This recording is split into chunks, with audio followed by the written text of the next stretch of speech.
Hola, buen día. Hola, hola. Buenos días, doctor. Buenos días, Buenos doctor. días. ¿Ya les pasó lista el jefe de grupo? Ya no hay. Sí, doctor, no estamos todos porque como venimos llegando del hospital, entonces unas compañeras se irán incorporando conforme vaya avanzando la clase. Es que salimos un poquito tarde, entonces en un momento se conecta. Ok, perfecto. Perfecto. Ustedes me dicen cuando empecemos entonces.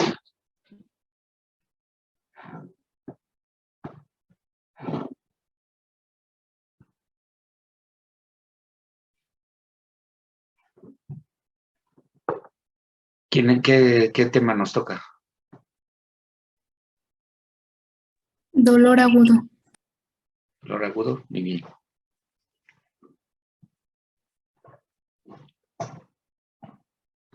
El dolor agudo, el que sí se resuelve al 100%.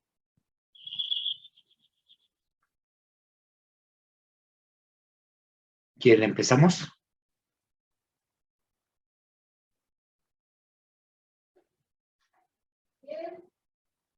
Ok, buenos días, doctor. Nosotros vamos a exponer dolor agudo. El equipo está conformado por Abel, Rodolfo, Cristal y yo, Jenny. La que sigue, por favor.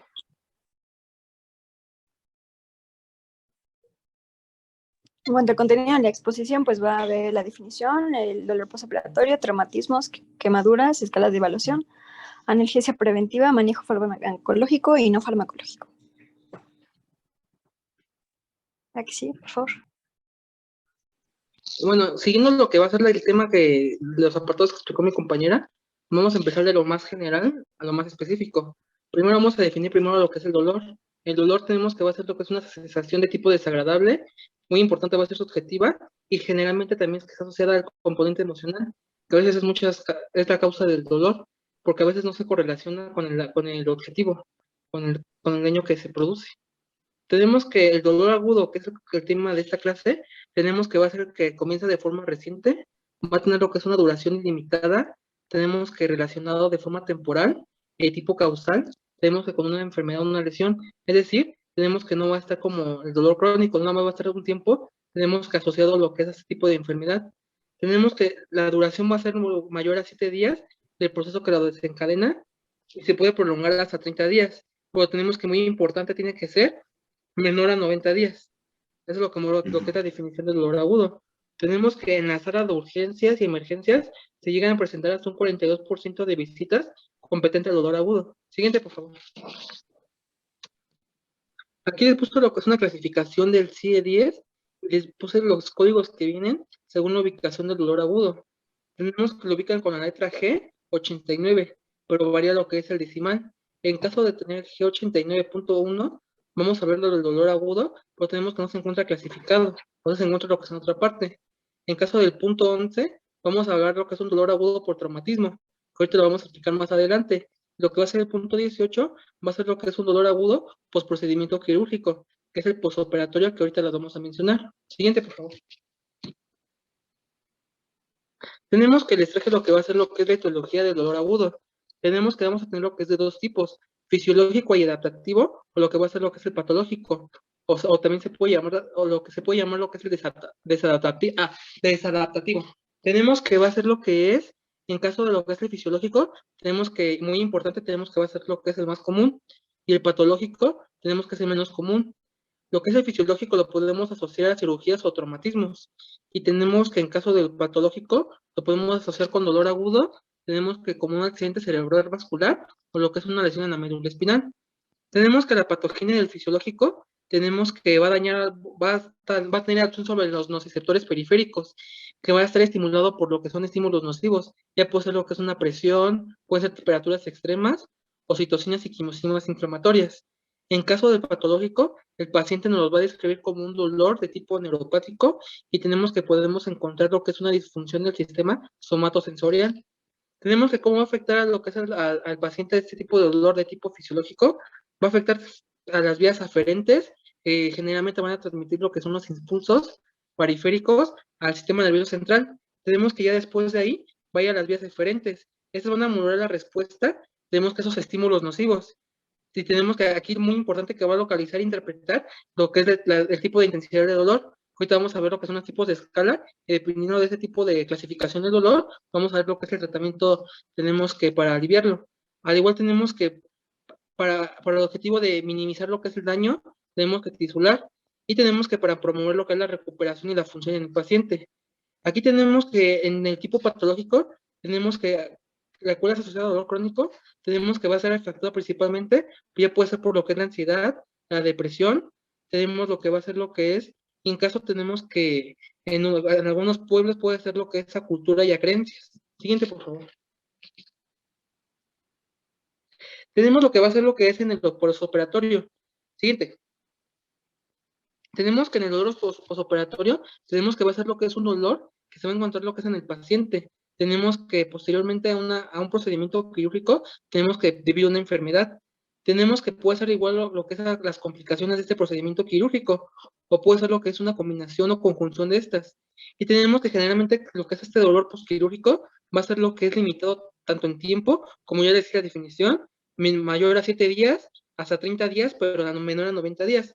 Puede ser predecible y puede ser lo que es evitable. Siguiente, por favor. Tenemos lo que va a ser lo que es en caso del dolor postoperatorio. Vamos a tener lo que son los dos tipos de mecanismos que van a afectar lo que es a nuestro paciente. Puede ser lo que es de tipo directo o lo que es indirecto. Tenemos que lo que es el directo, tenemos que va a dañar lo que son las estructuras a nivel de las terminaciones nerviosas. Tenemos que por la manipulación quirúrgica. Por lo tanto, tenemos que el cirujano tiene que ser lo que es competente y cuidadoso para no afectar lo que son estas terminaciones. Y en el caso de lo que es el mecanismo indirecto, tenemos que van a liberar lo que son sustancias, tenemos calgógenas, que van a sensibilizar lo que son los receptores. y tenemos que para dar la sensación del dolor. O sea, tenemos que primero lo que es dado por lo que es las terminaciones nerviosas, y el segundo por lo que son ese tipo de sustancias. Y tenemos que van a estar involucrados lo que son los nociceptores, y van a participar en la sensación nociceptiva. Siguiente, por favor.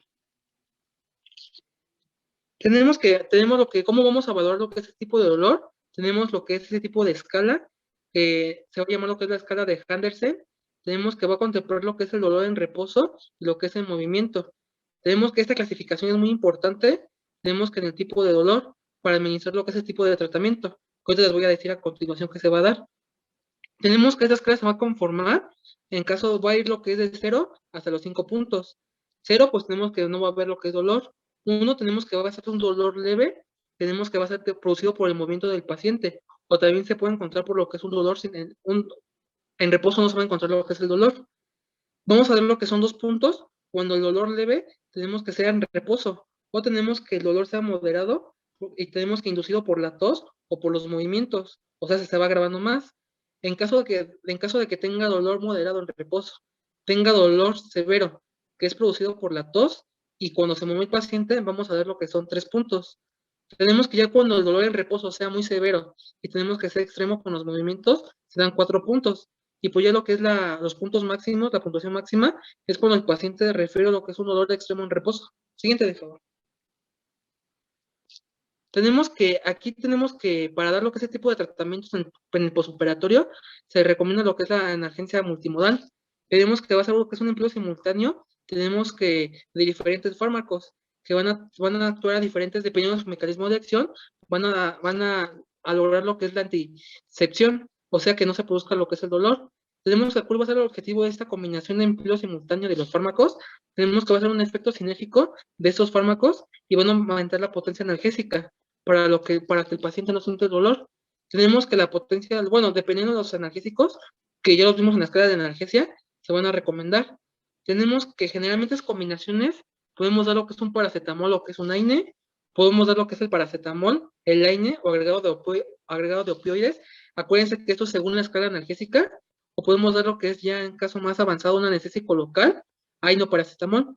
Pero aquí tenemos que hacer lo que es una buena semiología del dolor para ver en qué escala de el AM se encuentra para hacer las combinaciones. Y como saben, pues la vía de administración puede ser de vía sublingual, puede ser de tipo oral, puede ser endovenosa o incisional. Generalmente, pues se recurre más a la vía oral y sublingual. Siguiente, de favor.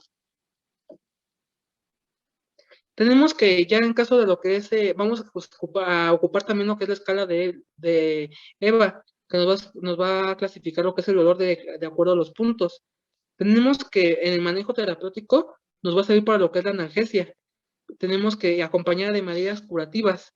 Tenemos que para revertir lo que es la causa del dolor, tenemos que podemos recurrir a medidas de tipo conductual. Por ejemplo, podemos modular lo que es la postura, lo que es una técnica adecuada de respiración, por lo mismo de lo que es de la incisión que tiene el paciente, y tenemos que, en dado caso, pues se recomienda lo que es la inmovilización.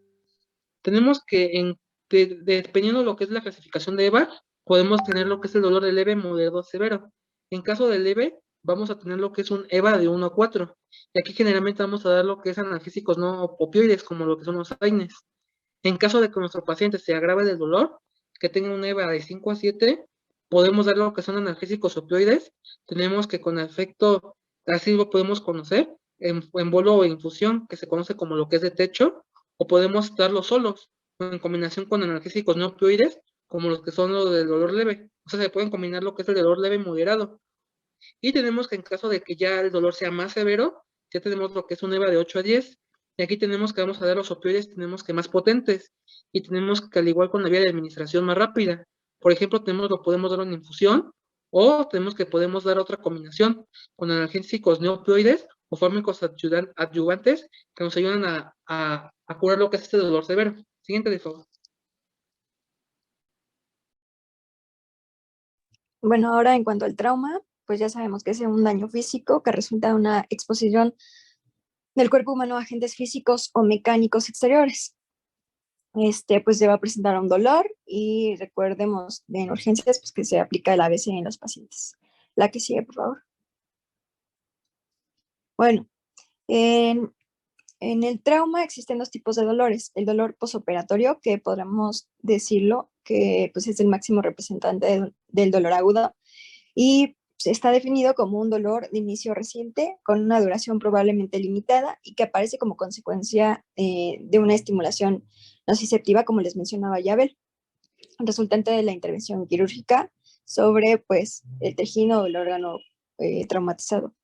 La característica más destacada de este dolor es que su intensidad máxima se da en las primeras 24 horas y va disminuyendo conforme pasa el tiempo.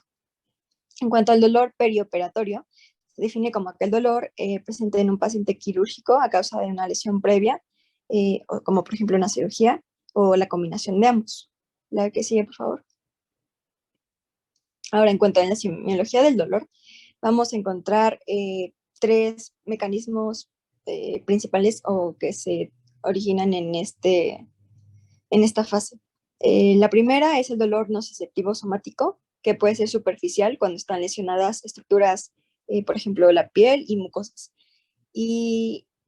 o cuando se lesionan estructuras osteomusculares, que se localizan bien y pueden seguir la distribución de un nervio somático. Esto se caracteriza por ser brusco y definido y generalmente es constante.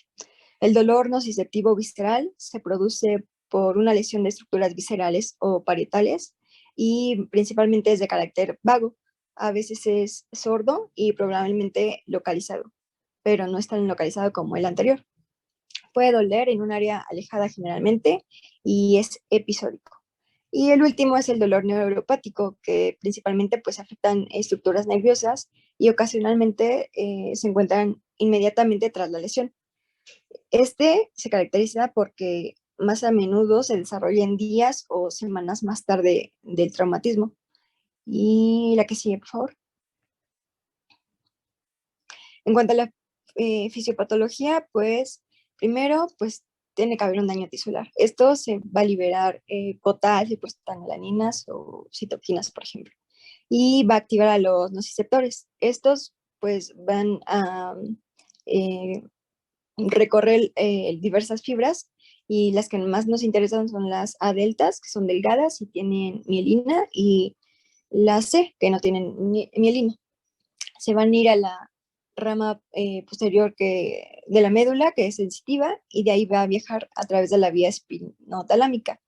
De ahí se va al tálamo y de ahí se va a la corteza cerebral y depende de dónde fue el daño, pues es lo que se va a presentar físicamente. La que sigue, por favor. Para evaluar el dolor del paciente, vamos a ver estas dos escalas, la de Eva y la de Anderson, que ya se las mencionó Abel, así que pues ya no se las voy a reiterar. La que sigue, por favor. Bueno, la que sigue, por favor. Bueno, en cuanto a las quemaduras, son muy definidas como la máxima agresión física que puede sufrir el cuerpo humano. En el 2013 se reportaron 126.782 casos de quemaduras, el 56 fueron de adultos entre 20 y 50 años y el 32% eran niños de 0 a 7 años. Principalmente los niños se vio que se lastimaban más en sus casas, mientras que los adultos se lastimaban más en sus trabajos. La que sigue, por favor. Ahora, como respuesta local en una quemadura existen tres zonas de lesión tisular: la zona central o de coagulación, la zona de hiperemia y la zona de estasis. La zona central o de coagulación es la más céntrica o la más no superficial y es la zona más dañada. Las células en esta área están coaguladas o necróticas y hay pérdida irreversible de tejido. En la zona de hiperemia está caracterizada por una vasodilatación y en la zona de estasis está caracterizada por una vasoconstricción e isquemia en el tejido visiblemente inicial. La que sigue, por favor. En cuanto a las quemaduras, van a producir un aumento de intensidad dolorosa debido a los siguientes mecanismos. El primer mecanismo es que la intensidad del dolor es proporcional a la superficie corporal quemada. Esto quiere decir que, pues, si te quemas, pues todo el cuerpo, pues te va a doler mucho, ¿no? La cantidad de nociceptores dañados aumenta proporcionalmente igual al aumento de la superficie corporal quemada. El segundo mecanismo es que el daño del epidermis y la dermis por las quemaduras produce una lesión en las terminaciones libres nociceptivas, lo que explica que dé un componente neuropático en un comienzo. Y la tercera es que haya procedimientos terapéuticos dolorosos y esto pues duela al momento de que la herida se empieza a cicatrizar. La que sigue, por favor. Bueno, en la clasificación según el grado de quemadura son 3. El primer grado vamos a ver que es una quemadura de profundidad superficial, se va a dañar la epidermis y el dolor va a referir el paciente a un dolor moderado. Responde bien a los analgésicos no opioides y a los opioides débiles. El segundo grado pues va a ser una quemadura de profundidad intermedia. Aquí va a involucrar la epidermis y cantidad variable de la dermis con varias terminaciones libres. Y el paciente va a referir más dolor, sobre todo la de segundo grado que es superficial. Y estas quemaduras responden a opioides más potentes y no responden también a opioides débiles. Y la de tercer grado también son llamadas quemaduras profundas. Y aquí pues va a ser la destrucción completa de los nociceptores. La que sigue, por favor. Para evaluar aquí vamos a ver, no evaluamos el dolor, pero evaluamos como tal qué cantidad de porcentaje se quemó el paciente y vamos a ocupar la regla de iguales o la regla del 9, en donde casi todas las extremidades van a valer 9. El tórax vale 18 porque se cuenta el tronco, bueno, el tórax anterior y el tórax posterior. La que sigue, por favor.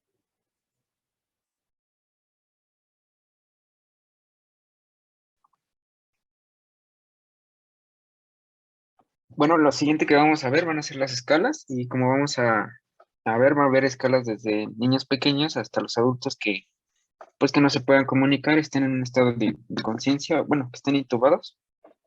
Y la primera que vamos a ver va a ser la escala de Flag, que esta escala puede ser empleada para valorar el grado de dolor en niños que tengan una edad de 1 a 3 años, que no se puedan expresar verbalmente. Y bueno, esto nos va a valorar como en sus siglas en inglés nos dice, que va a ser la face para la cara, legs para las piernas, activity, actividad, llanto, cry, y consolability, consuelo. Y bueno, va a constar de un valor de 0 a 10 puntos, donde 0 va a ser un valor relajado, confortable, y el 10 va a identificar un dolor intenso en el niño.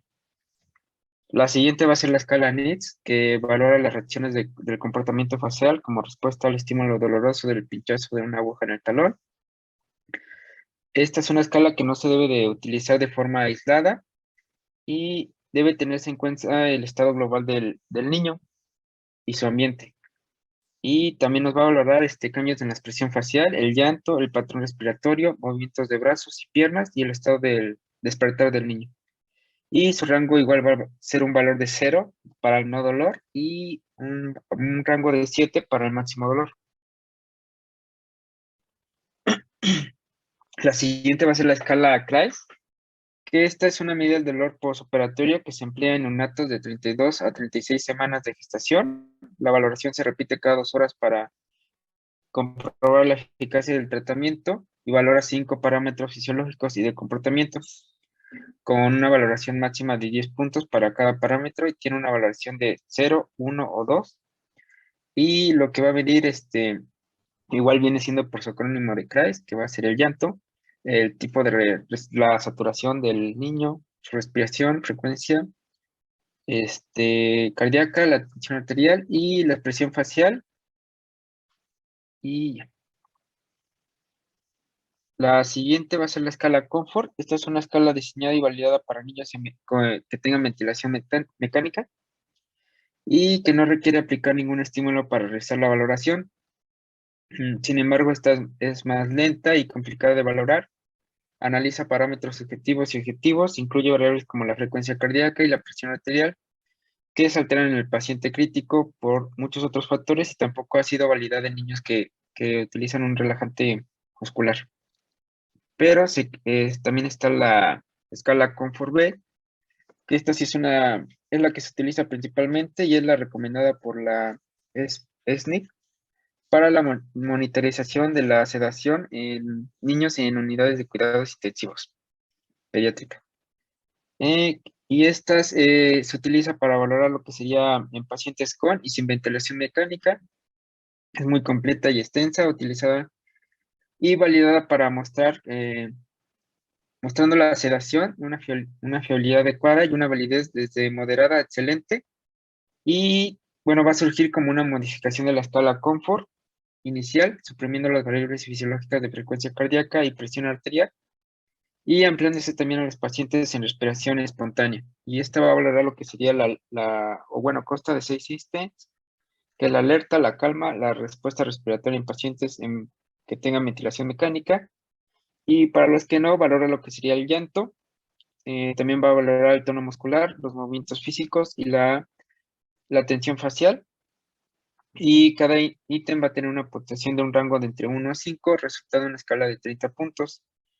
Lo óptimo de la escala con un paciente que tenga sedación es que se mantengan valores de 11 a 22.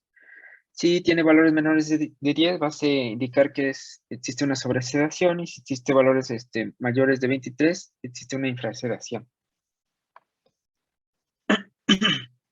La siguiente va a ser la escala de Karas-Von-Baker. Esta escala nos permite a los niños que ya se puedan expresar y que, pues sí, nos puedan decir ellos mismos, como le pedimos a él, como que nos diga con cuál cara se identifica más, y ya no las va a señalar, y así no podemos medir como al dolor en un niño pequeño. También podemos utilizar la escala visual análoga y la escala numérica del dolor, que esta es muy parecida bueno, es la escala como la escala de EVA, que le vamos a decir al paciente que del 0 al 10 nos va a decir qué tipo de dolor tiene, siendo el 0 que no tiene ningún dolor y el 10 el mayor dolor posible que haya sentido. Y así nos va a identificar como en cuál está más asociado su dolor. Y siendo valores menores a 4, un dolor leve, y siendo valores de 4 a 6, un dolor moderado, y mayor a 6, dolores que pueden ser graves. La siguiente va a ser la escala multidimensionales, que evalúan todos los aspectos del dolor. Son más complejas en su uso, pero son más completas. Dentro de ellas, la principal va a ser el cuestionario del dolor, que es la más utilizada de las escalas multidimensionales. Va a constar de 3 categorías, que va a ser la emocional, la sensorial y el evaluativo, con una serie de descriptores que permitan a los pacientes describir el dolor con mayor precisión. Y ya por último de las escalas va a ser la escala Campbell, que esta es la recomendada para la evaluación del dolor de los pacientes que no pueden comunicarse, y debe ser incluida en las constantes rutinarias del paciente intubado. Y aquí los parámetros fisiológicos y de comportamiento son indicadores indirectos que utiliza la escala, y se deben de combinar con las respuestas observadas tras la administración empírica de un analgésico. Bueno, la puntuación va a ir de 0 a 10, siendo 0 no dolor, y ya mayor a 6 va a ser un dolor muy intenso, y la puntuación más óptima va a ser lo que debemos intentar es mantenerlo en un valor menor a 3. Y la que sigue es la analgesia preventiva. En este caso, bueno, lo que encontré es que se ha encontrado que la analgesia preventiva se utiliza para disminuir o que es mejor utilizarla para disminuir que el paciente ya no disminuir el grado de dolor, o el tiempo del dolor que presente el paciente después de una cirugía. Fue descrito por primera vez en 1988. Y bueno, lo que dice es que lo recomendable es que se utilice un analgésico, o que ya se empiece a tratar como el dolor antes de una operación, una cirugía. Y que tiene como fundamento la prevención de un proceso alterado de las aferencias sensitivas y el impacto que tiene sobre el control del dolor agudo postoperatorio, la transición del dolor agudo a crónico y la amplificación del estímulo nociceptivo agudo. Y también el objetivo principal pues, es prevenir la sensibilización del sistema nervioso central en un desarrollo del dolor patológico o crónico después de una lesión tisular.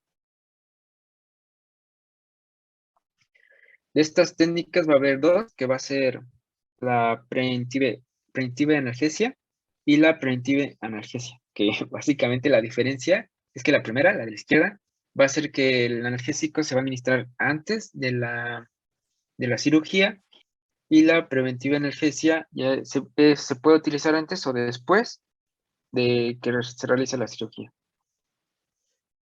Dentro de los medicamentos que más se utilizan va a ser la ketamina, que es un antagonista del receptor NMDA, que, bueno, tiene su eficacia porque modifica la neuroplasticidad y la excitotoxicidad, que reajusta el sistema nervioso central, revirtiendo los efectos nocivos de la sensibilización central. Y también se ha visto que tiene otros, que también tiene otros efectos en los sistemas colinérgico, aminérgico y opiáceos. También podemos utilizar la lidocaína, que esta tiene un impacto beneficioso en las puntuaciones de dolor en las fases posoperatoria temprana y en las recuperaciones gastrointestinales, las náuseas y el consumo de opioides. Y su efecto límite va a ser dentro de las primeras 24 horas. También vamos a tener el grupo de las gabapentinoides, que va a ser la pregabalina, que va a ser disminuir la excitabilidad neuronal mediante el bloqueo de la unidad alfa-2 delta de los canales de calcio presinápticos dependientes del voltaje que regulan los procesos de sensibilización central. Y van a hacer que, bueno, esto es debido a que la excitabilidad neuronal que se produce cuando existe un alto nivel de dolor agudo durante y después de la cirugía, pues son mayores, entonces lo que se busca es disminuirlo. Y bueno, el uso de opioides mejoran lo que sería la analgesia cuando se dan durante el momento de la operación. Y también se ha visto una mayor eficacia cuando se realiza una terapia multimodal, que es más eficaz, que esto quiere decir que se realizan tratamiento tanto farmacológico y no farmacológico. Y bueno, doctor,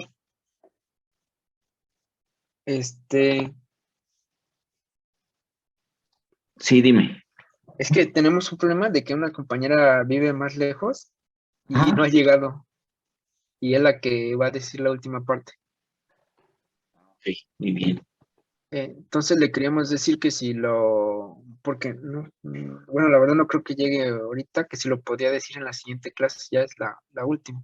Ok, está bien, sí, me parece bien. Bueno, Gracias. miren, como comentario a esto, bueno, está bien, ¿no? Este dolor agudo es el dolor que, por lo general, cuando se tiene un dolor agudo por cualquier causa, normalmente este tipo de dolor sí es un dolor que se revierte, por lo general, al 100%, ¿sí? Llámese quirúrgico o, bueno, por cualquier causa, ¿no? Y es un dolor que es, digámoslo así, fácil diagnosticar y y que va a responder muy bien a los AINES, ¿no? A los AINES y pues bueno, cuando se necesita probablemente también pudiese ocuparse opioides, como tramadol o algunos de esos, ¿no? Considerados como débiles, ¿no? Entonces, este tipo de dolor, pues sí responde muy bien a este tipo de analgésicos. Ahora, en cuanto a la analgesia preventiva, bueno, es un concepto que se ha utilizado de que cuando, por ejemplo, nosotros lo ocupamos como anestesiólogos en el quirófano,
¿Sí me escuchan?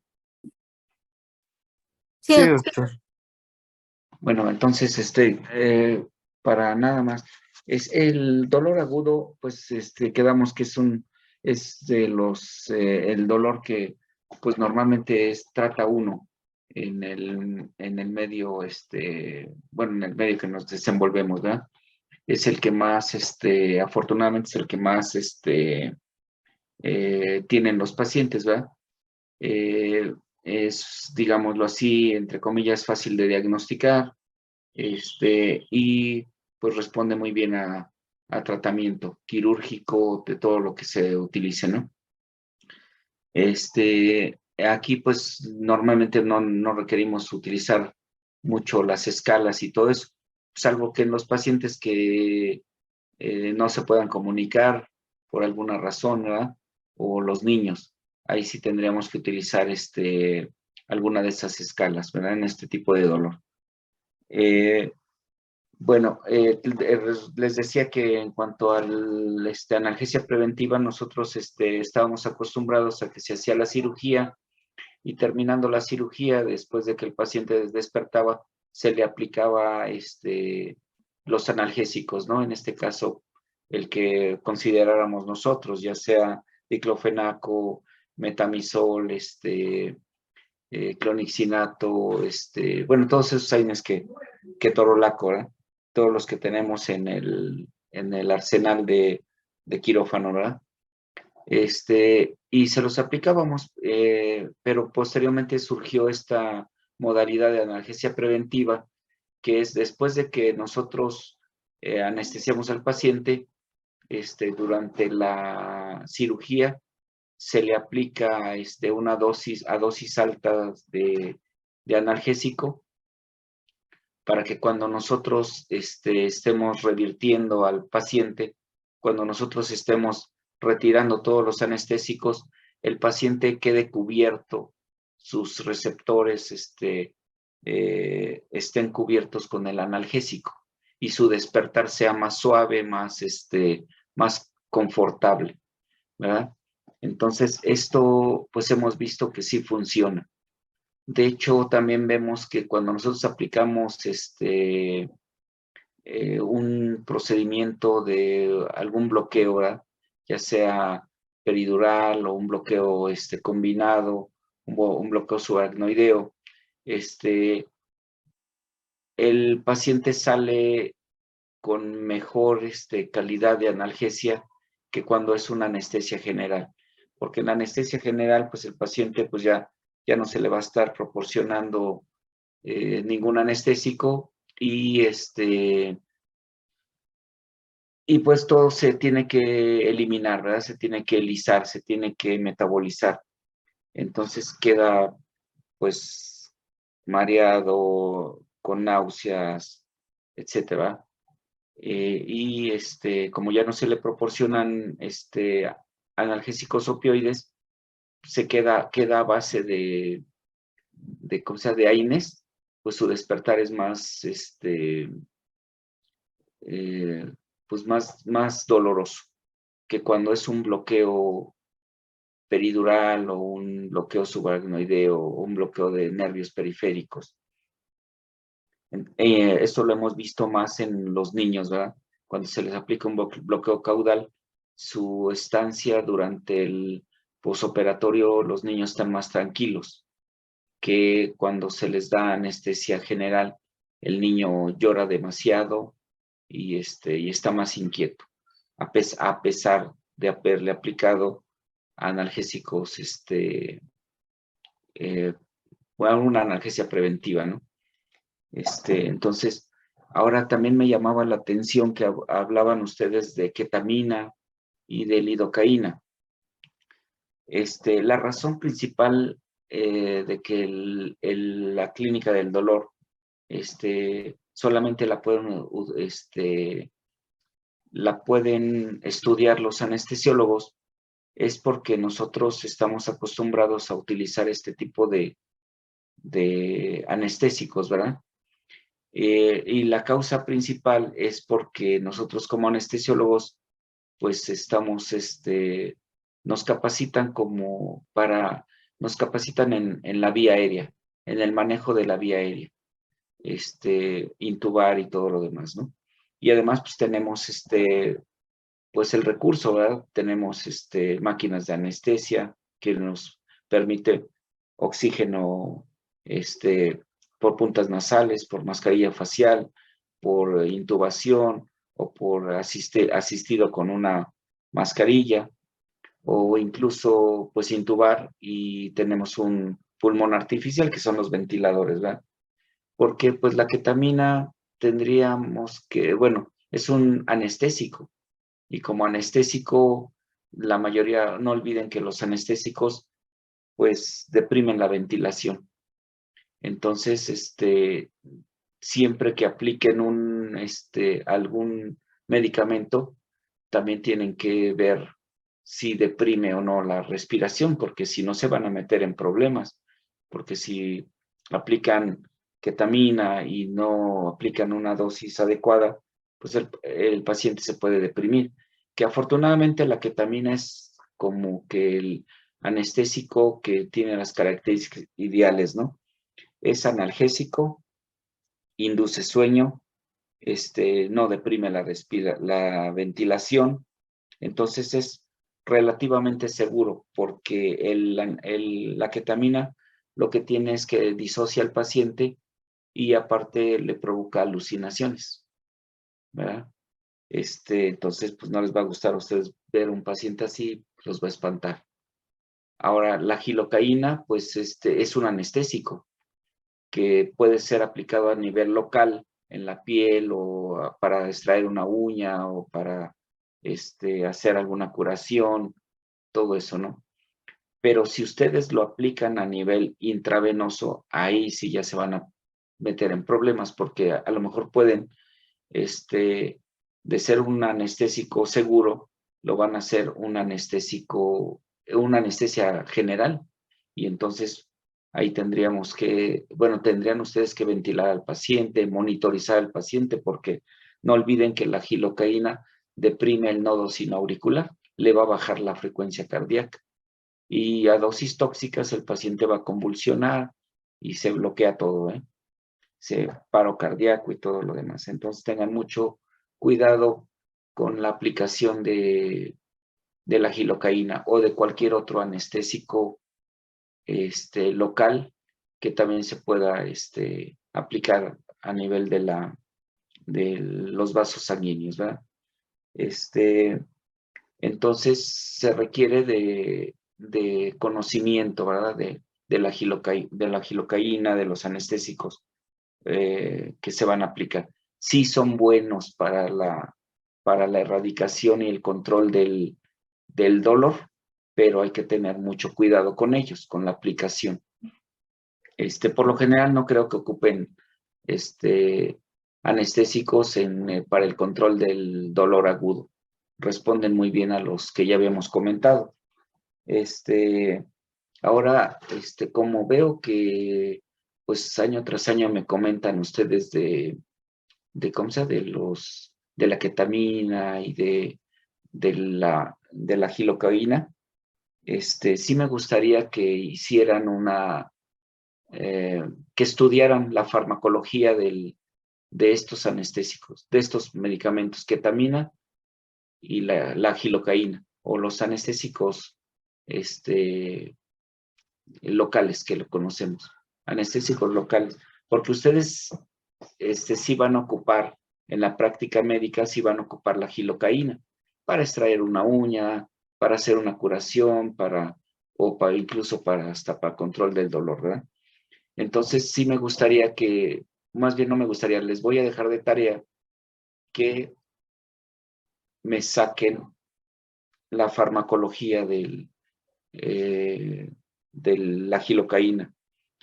Tienen que ver sus presentaciones, cómo viene la presentación de la gilocaína, su fórmula química, sus vías de administración, dosis segura, porque hemos tenido médicos que le ponen un frasco y el paciente ahí empiezan a infiltrar y que no, pues que el paciente le sigue doliendo, le meten más. Acaban con un frasco, siguen con el otro. Y ya cuando ven el paciente está convulsionando o está bien dormido, porque pues se absorbe la gilocaína. Todo medicamento que nosotros ponemos se va al torrente sanguíneo. Afortunadamente la gilocaína cuando la ponemos para el bloqueo troncular, para extracción de una uña o para hacer una sutura o todo eso, bueno, pues son dosis bajas y se va absorbiendo poco a poco y se metaboliza. Entonces, es relativamente segura. Entonces necesitamos, para que no cometan la situación de que pues le están metiendo y metiendo gilocaína, entonces de trabajo, un trabajo para todos es que investiguen el uso de la lidocaína, incluso los nombres comerciales, las presentaciones, la farmacología, la dosis en niños, en adultos, las vías por las que se puede administrar, cuáles son sus efectos adversos, cuáles son sus efectos deseables y todo eso, ¿no? Entonces, eso me lo van a presentar, igual que la ketamina, ¿sale? Y también agregan la bupivacaína, porque cuando no, ustedes también van a utilizar la bupivacaína. Por lo general van a ocupar lidocaína, pero la bupivacaína, pues es también un anestésico que, pues también se lo van a encontrar en el camino. La bupivacaína, entonces, también es buena como anestésico local, pero también hay que saber las dosis y todo, ¿sí?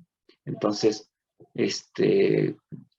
si no hay dudas, preguntas, pues con esto terminamos. Y Doctor, ¿esta sí, tarea para cuándo sería? pues puede ser la siguiente semana, martes o jueves, que el día que nos veamos. ¿Es Sí. para entregar? Sí, para entregar, exactamente. Igual que la historia clínica. Ok. Ya sí.